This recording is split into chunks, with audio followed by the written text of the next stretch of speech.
नमस्कार, है। मैं बुरहान और आप देख रहे हैं मेरे साथ ए न्यूज टुडे। जो अतीक अहमद पिछले 30 सालों से प्रयागराज में बैठकर हर गुनाहे कर्म को अंजाम देता रहा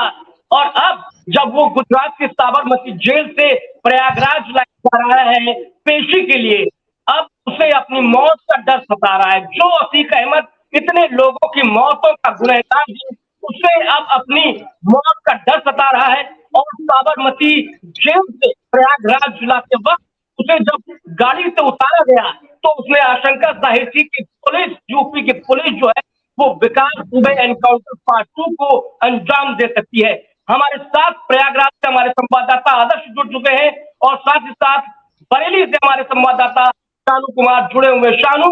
पल पल की अपडेट दे रहे हैं हमारे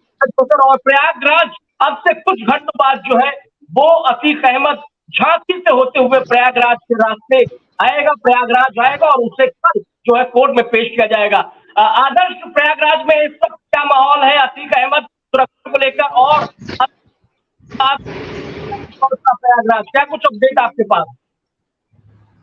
देखिए, यहाँ अतीक के पहुंचने से पहले ही लगातार जो सिक्योरिटी है उसको टाइट किया जा रहा है ताकि किसी भी प्रकार की जो अव्यवस्था है वो यहाँ पर ना हो सके। लगातार चप्पे चप्पे पर पुलिस तैनात है। जहां तक जानकारी निकल कर सामने आ रही है कि अतीक का परिवार भी साथ में है, तो ऐसी कुछ जो पहले घटनाएं होती रही हैं, पुलिस की कैद से जो बड़े बड़े अपराधी वो फरार होते रहे, तो ऐसी जो आशंकाएं हैं उनको हटा लेने के लिए जो सिक्योरिटी वो बहुत ज्यादा टाइट है। यहाँ पर चप्पे चप्पे पर पुलिस बल तैनात है और अतीक जहां यहाँ पर जैसे ही आता है उसे तुरंत कोर्ट में पेश किए जाने की जो बात है वो निकल कर सामने आ रही है। जो 2005 में अपहरण कांड हुआ था जिसके चलते यहाँ पर अतीक की पेशी होनी है, उसको लेकर लगातार जो है व्यवस्थाएं की जा रही हैं। पुलिस जो है वो लोगों से पूछताछ कर रही है, आने जाने वाली गाड़ियों की जांच कर रही है ताकि कोई भी अव्यवस्था को यहाँ पर फैलने से रोका जाए और अतीक यहाँ पर पेश होगा। उसके बाद उसे कोर्ट ले जाया जाएगा जहां पर उससे कोर्ट में उसकी हियरिंग होगी और आज अतीक को इस मामले में सजा भी सुनाई जा सकती है। राम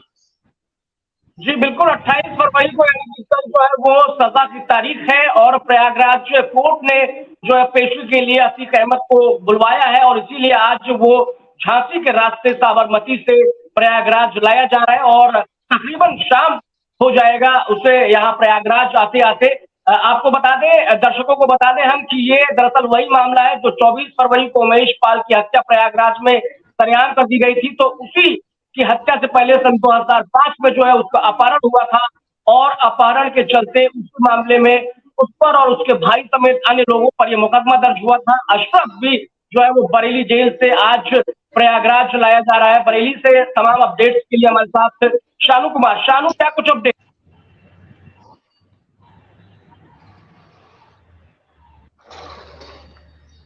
शानू, आवाज पहुंच रही है? देखिए बिल्कुल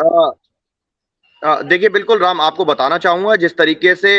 अतीक अहमद की बात की जाए, वो कल देर शाम जो है उसको निकाल दिया गया प्रयागराज के लिए और अतीक अहमद जो कि माफिया, उसका भाई अशरफ करीब 2.5 साल से बरेली जिला जेल में बंद है। और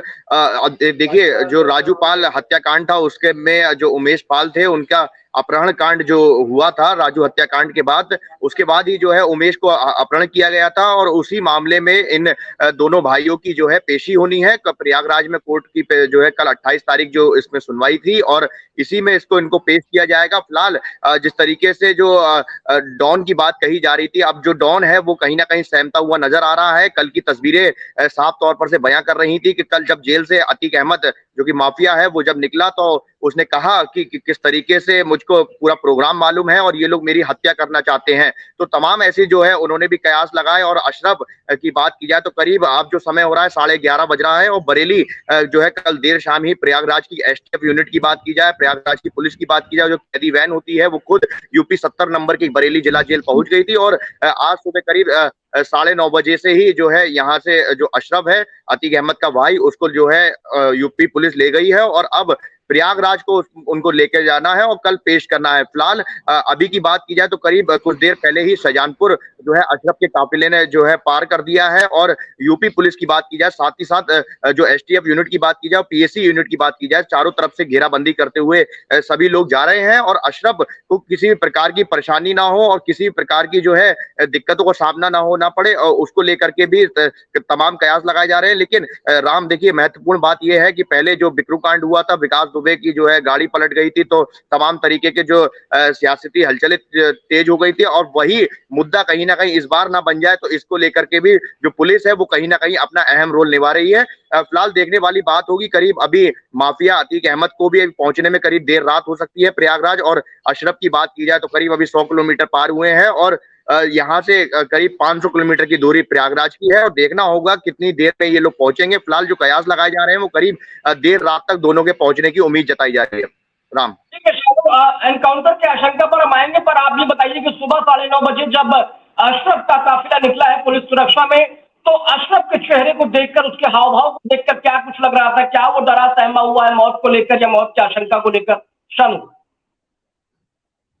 और देखिए बिल्कुल जिस तरीके से अशरफ को जब कैदी वैन में लाया गया, पूरी चारों तरफ से पुलिस ने जो है घेराबंदी कर रखी थी, मीडिया कर्मियों को कहीं ना कहीं दूर रखा गया था, और जिस तरीके से कल अतीक अहमद से जरूर मीडिया रूबरू हो चुकी थी, क्योंकि थोड़े बहुत सवाल कर चुकी थी, तो उसमें अतीक अहमद के जरूर बयान सामने आए थे, लेकिन अशरफ की बात की जाए तो अशरफ का ऐसा कोई भी बयान सामने नहीं आया, उसको तुरंत ही कैदी वैन में डाल दिया गया। और हाँ, जब तस्वीरों उसमें मीडिया कर्मियों ने जब सवाल पूछना चाहा, तो सिर्फ और सिर्फ अशरफ के चेहरे पे जो झुर्रियां पड़ी हुई थी, वो कहीं ना कहीं एक अंदेशा जता रही थी कि वो उसको कहीं ना कहीं एनकाउंटर का डर है, लेकिन उसने ये सभी जो डर को मुस्कुराहट में उसने जो है तब्दील कर दिया, और मुस्कुराहट के बाद जो है कैदी वैन जो है आगे बढ़ गई, और सीधा सीधा जो रुख है वो प्रयागराज के लिए रवाना हो गया। राम,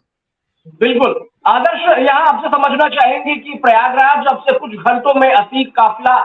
का काफिला पहुंचेगा, तो क्या लग रहा है? जिस तरीके की बातें चल रही हैं, सियासी हलचल हो रही है और लोगों की जुबान पर ये शब्द तैर रहे हैं कि कहीं विकास दुबे एनकाउंटर पार्ट 2 ना हो जाए उत्तर प्रदेश में, तो क्या कुछ बातें आपने लोगों से बात की है? क्या कुछ चीजें निकल कर आ रही है?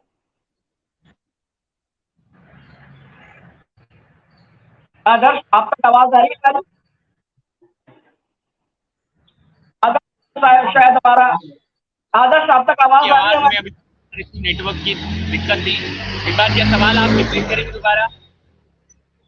सवाल मेरा यही है कि जिस तरीके से विकास दुबे का एनकाउंटर हुआ था कानपुर में, आप जो है आशंका जाहिर कर रही है विकास दुबे की तरह ही उनके अतीक अहमद की बहन की उनकी हत्या की जा सकती है, अतीक अहमद की, तो क्या लग रहा है कि क्या यहाँ पर प्रयागराज में विकास दुबे पार्ट 2 होने जा रहा है क्या? अदर आवाज नहीं आ रही है आपकी, बिल्कुल भी क्लियर नहीं है। आदर्श, आप तक आवाज आ रही है मेरी?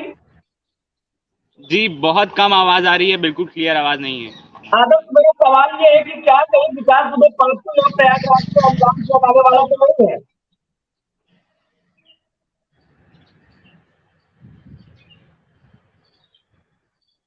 आदर्श तक शायद हमारी आवाज नहीं पहुंच रही है, हम फिर से रुक करते हैं बरेली शानू का। शानू, यहाँ पर हमने देखा कि अतीक की जो बहन है उन्होंने हत्या की आशंका जाहिर की है अतीक अहमद की, तो अब क्या लग रहा है कि आपने लोगों से बात की है, लोग क्या कह रहे हैं? क्या लोगों को लग रहा है कि आपका प्रयागराज पार्ट 2 होने वाला है, विकास दुबे पार्ट? देखिए राम, बिल्कुल जिस तरीके से अतीक अहमद की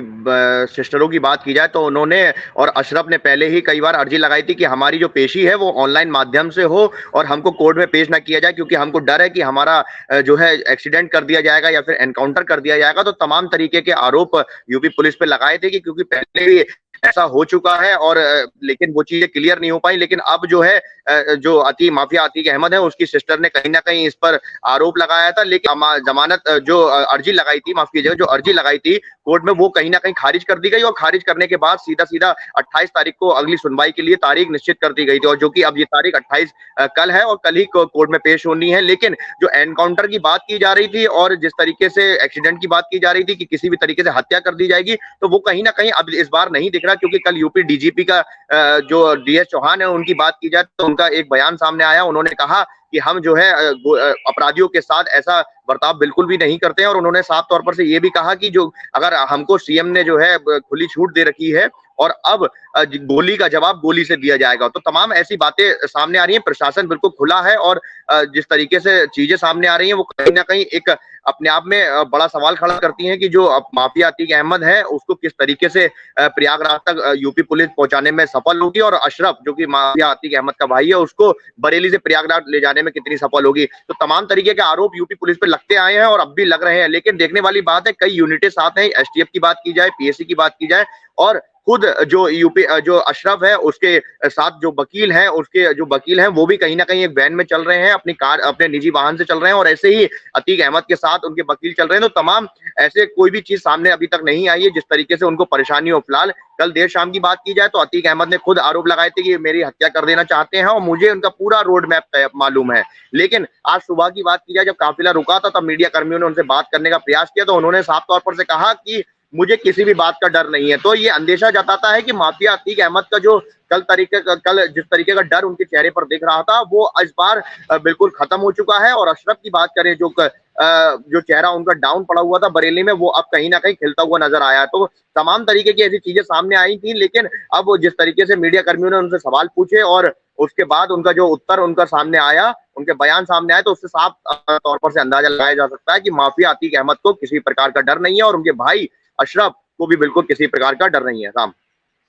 बिल्कुल, ये जिस तरीके से आपने बताया, लेकिन यहाँ पर समझने वाली बात यह है कि यूपी पुलिस पर नाकामी का ठप्पा जो है वो लगातार लग रहा है, क्योंकि पांचों शूटर जो है उमेश पाल हत्याकांड के वो अब तक फरार है। नेपाल जाने की आशंका है, जिसमें गुड्डू मुस्लिम बमबाज गुड्डू मुस्लिम समेत अतीक अहमद का बेटा असद भी शामिल है। ये पांचों शूटर जो है वो बरेली के जिला जेल से अशरफ के साथ यहाँ पर प्लान बनाते हुए नजर आए थे इनमें से कुछ लोग, और उसके बाद से ये पांचों शूटर फरार हैं। तो योगी आदित्यनाथ जिस तरीके से बयान देते रहे हैं कि हम माफिया को मिट्टी में मिला देंगे, लेकिन पांचों शूटर लगातार जो है 24 फरवरी को उमेश की हत्या कर कानून को चुनौती देते हैं, योगी को चुनौती देते हैं। और अब जब ये प्रयागराज लाया जा रहा है आज अशरफ को और उनके भाई माफिया अतीक अहमद को, तो ये डर जो है वो यकीनन उन्हें सता रहा है, उनकी बहन को सता रहा है। लेकिन समझने वाली बात यह है कि जैसे कि डीएस चौहान ने कहा, डीजीपी ने, कि हम किसी अपराधी की हत्या नहीं करते हैं, बल्कि हम उसे सुरक्षा के साथ कोर्ट में पेश करेंगे। कोर्ट जो भी सजा उन्हें देगी उसी के तहत उन्हें जेल भेजा जाएगा। फिलहाल आप दोनों ही संवाददाताओं का बहुत शुक्रिया हमारे साथ जुड़ने के लिए। धन्यवाद कुमार शानू और धन्यवाद आदर्श हमारे साथ जुड़ने के लिए। तो तमाम दर्शकों का बहुत शुक्रिया बने रहने के लिए। नमस्कार।